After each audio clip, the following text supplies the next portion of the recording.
When the power of love overcomes the love of power, That's right. the world will know peace. Can you say that one more time? Yes. When the power of love overcomes the love of power, the world will know peace. By Jimi Hendrix. Colossians chapter 3, verse 14 says, "Above all, clothe yourselves with love, which binds everything together in perfect harmony." The metaphysical meaning of love is a divine attribute. Divine love is broad and unlimited, a universal and harmonizing power. From power up, love is the ability to desire, harmonize, and unify.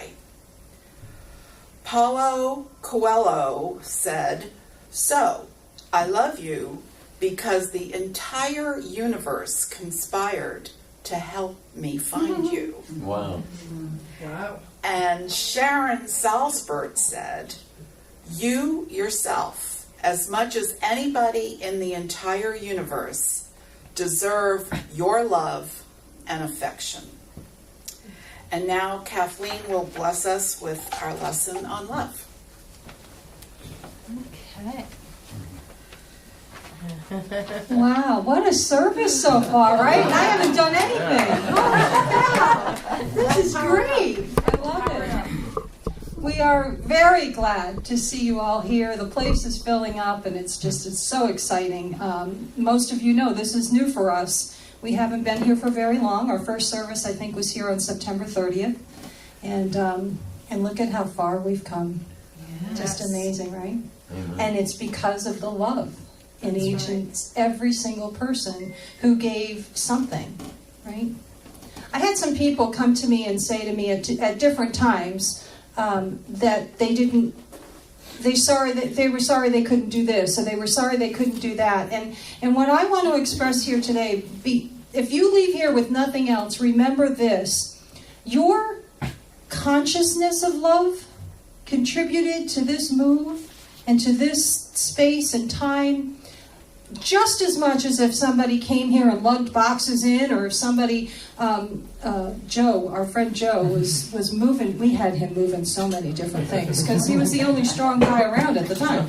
So moving things, but it didn't have to be that. It could be the consciousness of love that you held in your heart, visioning where we're going to be. We didn't vision this. Well, maybe somebody visioned this exactly this way, but it's absolutely beautiful. And you know why? Because we're all here together, right? Amen. So, okay. Amen.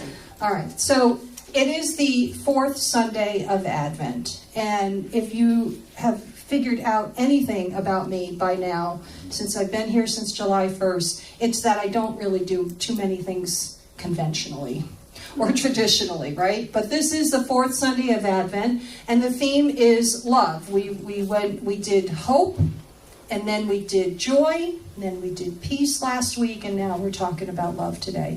And this is all in preparation for the birth of, literally, the baby Jesus is what is celebrated, even though it's said that he wasn't even born in December.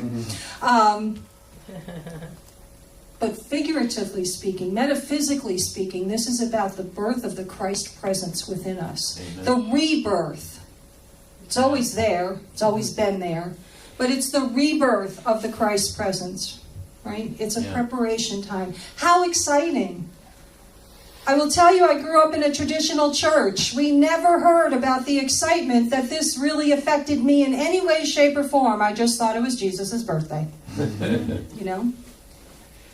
And I can do a lot more with this now that I understand that it really is just about me, just as much as it is about you and all of us. And in the opening prayer, I talked about our connection. It never goes away. So we're all going to be rebirthed at the same time. Imagine if we all became aware of that at the same time. Do you know what this world would look like if we were all aware of that at the same time? It would be very powerful. It would be wonderful. It would be magnificent, I think. So our job is to at least become aware of it so that we can spread that to other people, right? Yeah. Okay. That's right. So everybody seemed to like the quote from Jimi Hendrix. Yes. You may be sitting here going, I didn't expect to hear a quote from Jimi Hendrix at a church service, but nonetheless, you did. When the power of love overcomes the love of power. Do you know some people in your life that love power? Mm-hmm. Is that a bad thing? No. The answer is no. It doesn't have to be a bad thing. It can be okay about the love of power. You're thinking divine power, right? Divine power within. There is nothing, everything is as it should be. We're learning to interpret it. We're learning to implement principles, spiritual principles, into our lives.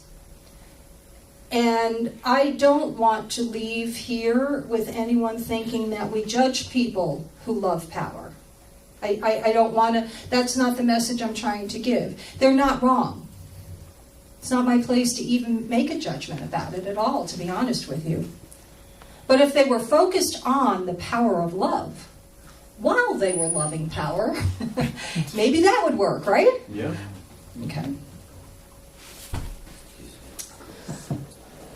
I pulled the daily word for love. I pulled that. It was actually December 16th that showed up because, again, I don't do things traditionally, and so I went back and forth from the daily word, but it is the word love. And the scripture is, above all else, clothe yourselves with love, which binds everything together in perfect harmony. So I want to ask you, what does it look like if you clothe yourself in love? Don't answer out loud, but think about how do I show up when I clothe myself in love? And if anybody is here thinking, well, so-and-so should clothe themselves in love. No. Take a step back.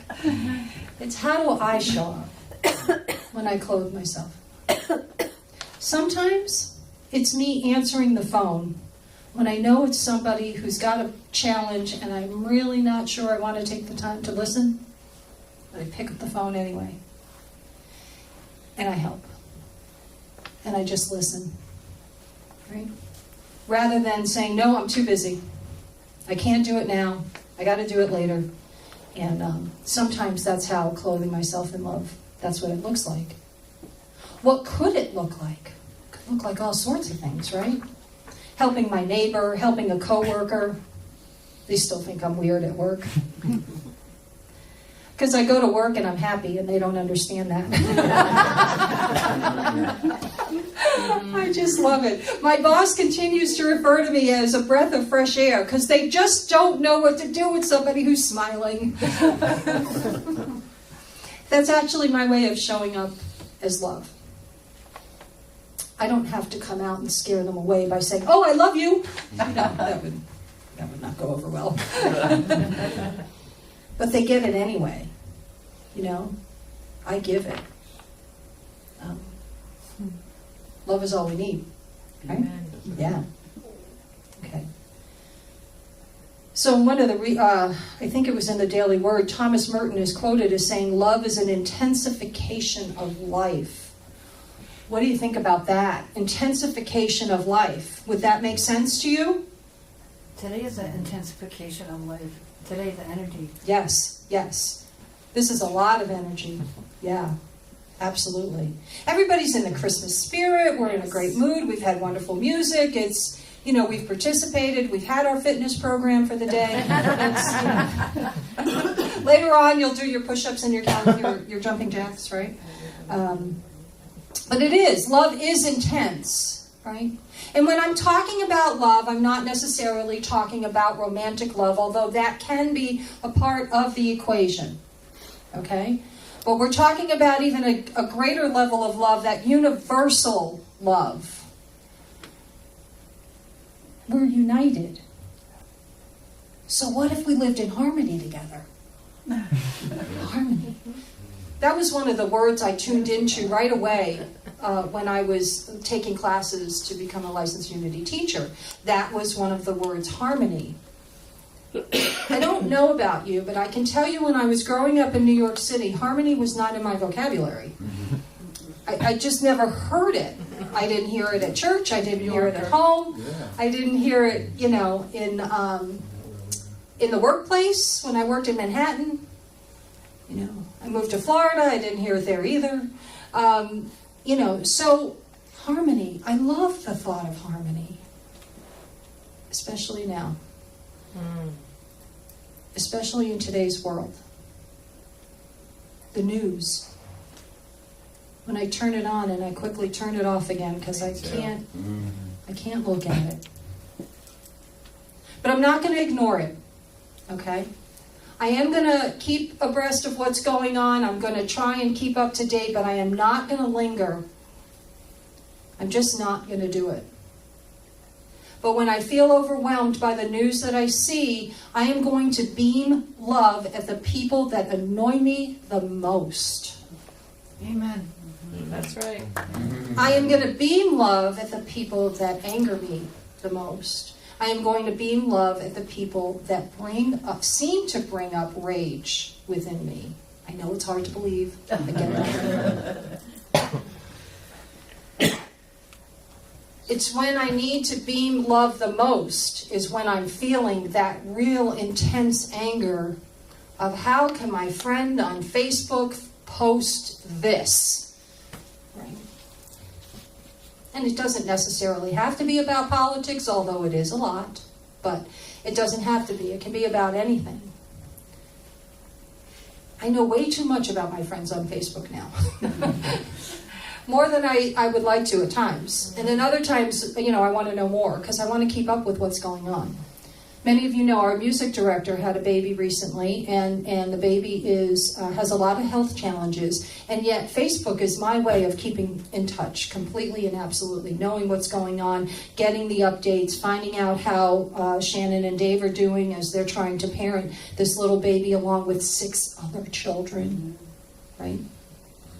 And there are highs and there are lows, but they're staying connected. They're reminded of that connection.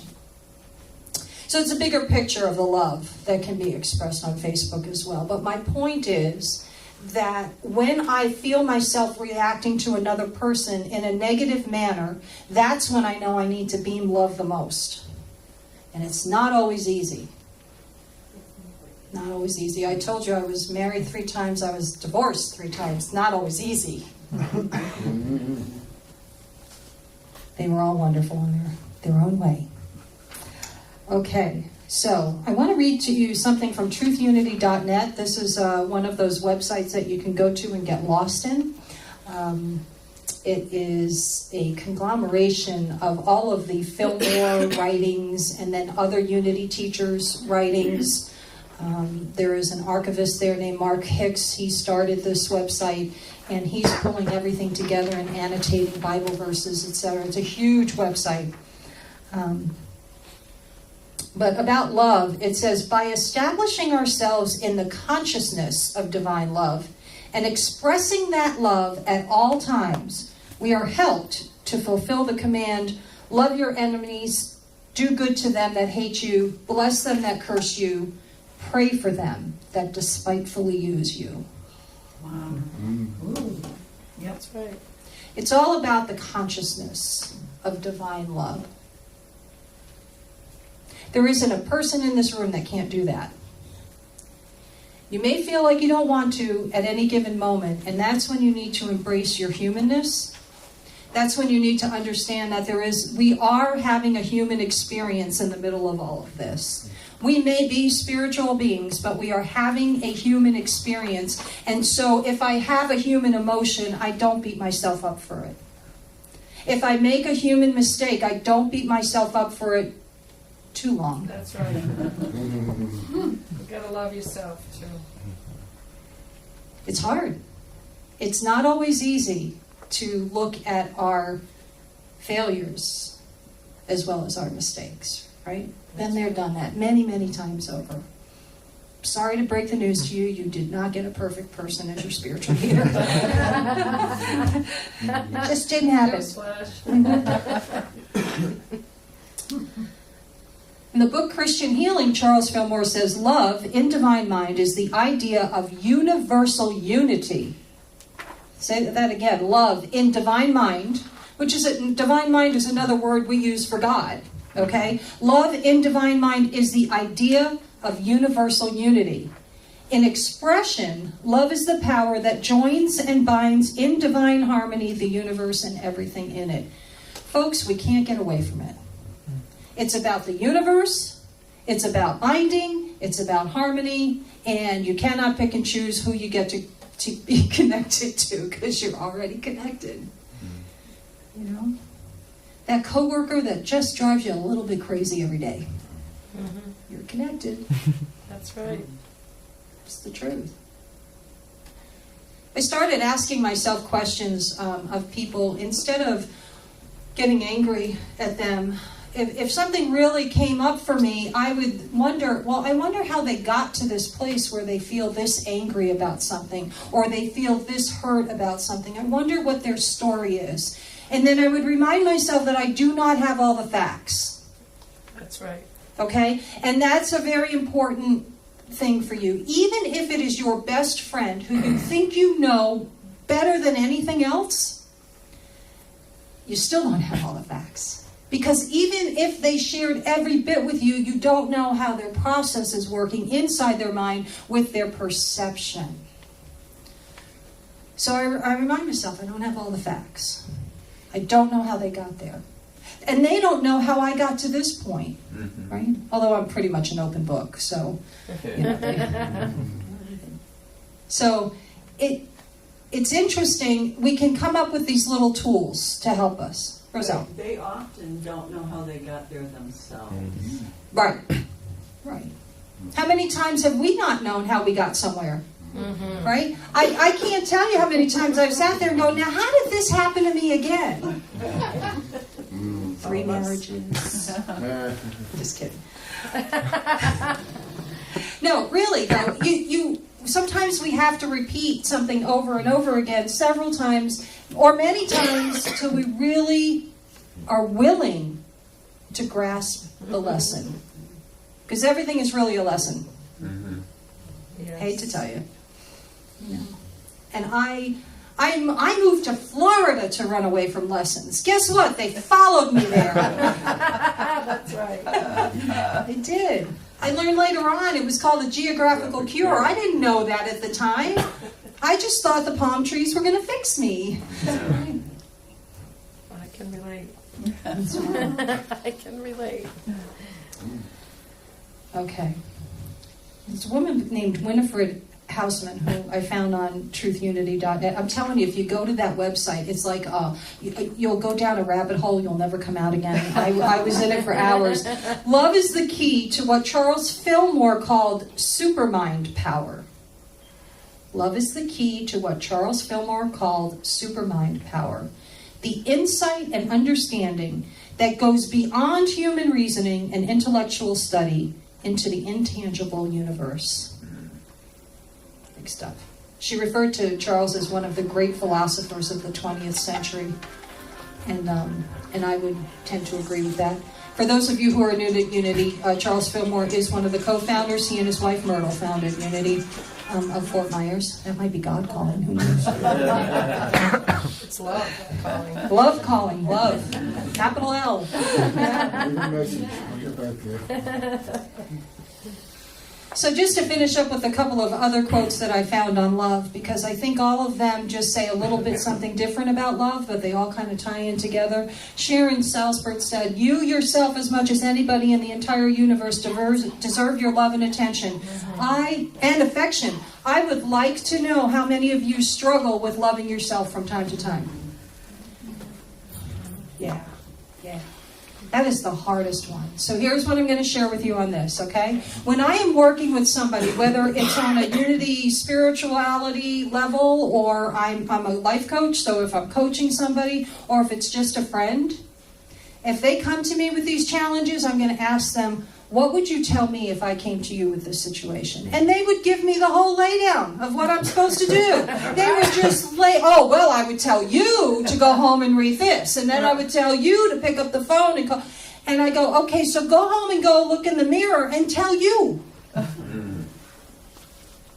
You would tell your friends, I love you anyway. You would tell your friends, it doesn't change who you are.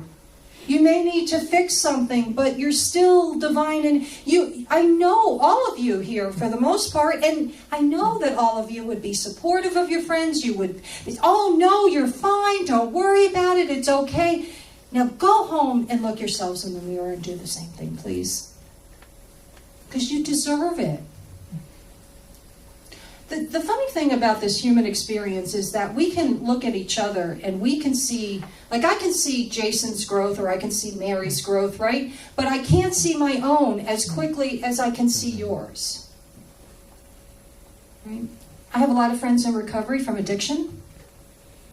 And I can see them when they enter recovery and they start to clean up a little bit and they start to feel a little bit better physically, and then they start to realize that maybe life is going to be okay after all. The light starts to come on in their eyes. Or when somebody first starts coming to Unity and they start to go, oh, I could get into this. Or, oh, wait, maybe, is that what they believe? That's what I've always believed. When that light goes on, I can always see it in them before I can see the light going on in my eyes. You know, and that's why we get together. Mm-hmm. That's why we kind of share this time together, to be reminded of this. My human self does not always remember this consciousness of love. It remembers it a lot more than it used to, I promise you that. It was 9 years ago this weekend that I walked into a Unity church for the very first time. Wow. I had no idea what I had stumbled across. The minister was Reverend Jim Rosemurgy, fairly well known in the Unity movement, and I got to know that man. In fact, I just talked to him a couple of weeks ago. He was my mentor for 4.5 years. Powerful experience, but it was only 9 short years ago that I just wandered in, and I felt completely broken. It was after my 3rd divorce, and I felt completely broken. I thought I was broken. I will share with you that I was not. I thought I was. I felt like I was. And feeling broken is just about the same as being broken.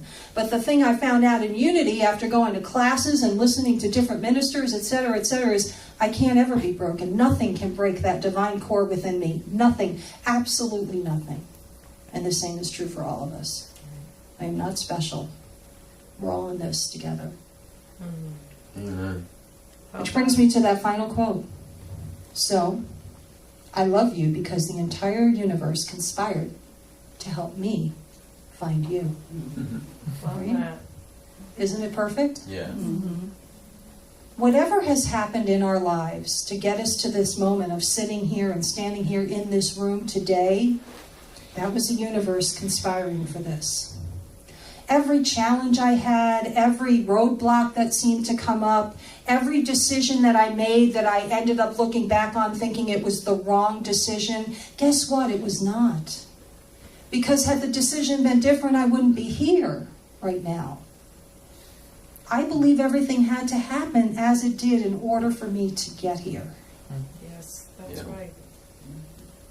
And some of it was so hard. I'm still getting used to GPS telling me where to go when I make a wrong turn. You would think after being up in New England for over 9 months that I would finally know where I'm going. And most of the time I do, but not always yet.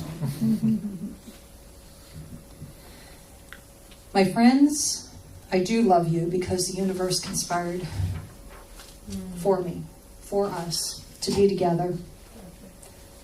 We are divine love in expression. You cannot run away from it. You can try to ignore it. You don't have to do anything about it. There are no rules here. I don't send you out with homework. Well, sometimes I send you with homework, but not always. And it's all up to us. What do we want to see? Right? What do we want to see? And then be it. And show people. And you never know who you're going to affect.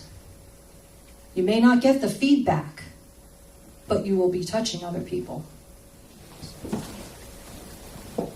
So I invite you now to just get comfortable in your chair. And if you have anything in your lap or your hands, I'd invite you to put it down for just a few minutes, just to release all of that. And if you feel comfortable, you can close your eyes. You don't have to. And take a deep, deep breath.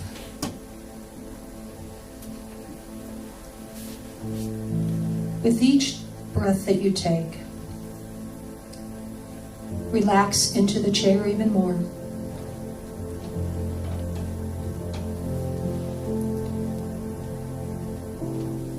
I invite you now to breathe into your heart space. Just know that the air that you breathe is traveling through your nose into your lungs and then down into your heart.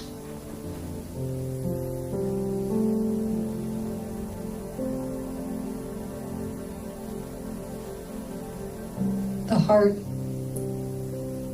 is our reference point for love. Although every cell of our bodies has the divine power of love within it.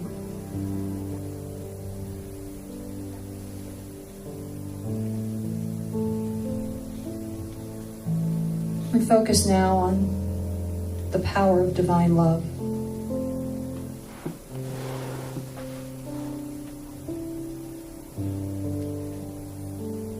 What does it look like to clothe ourselves in love?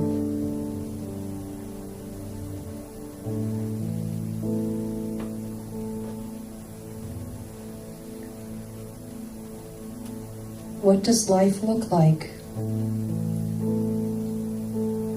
when love brings us into perfect harmony and unification with others?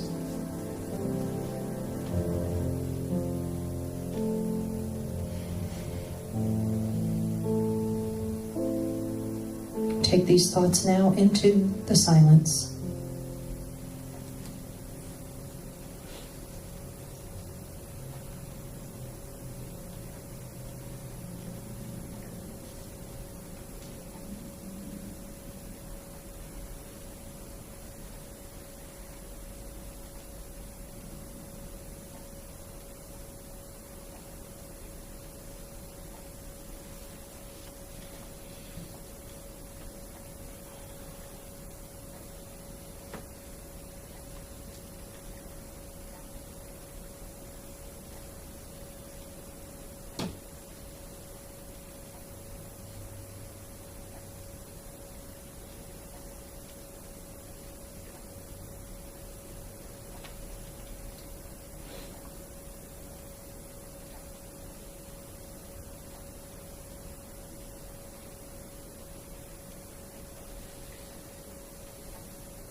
Divine love.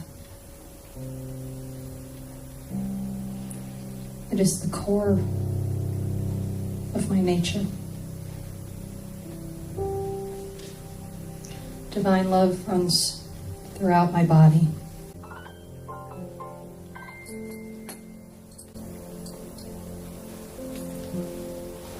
Every cell of my body is made up of this divine love.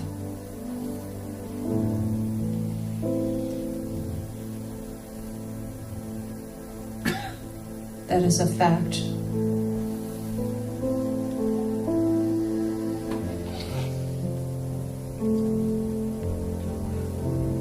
We realize now just how powerful this can be in taking us forth into the Christmas holiday.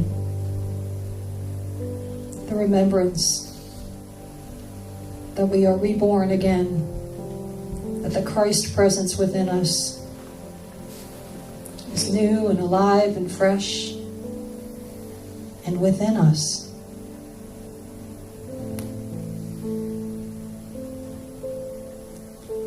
The gratitude abounds, fills my heart to overflowing.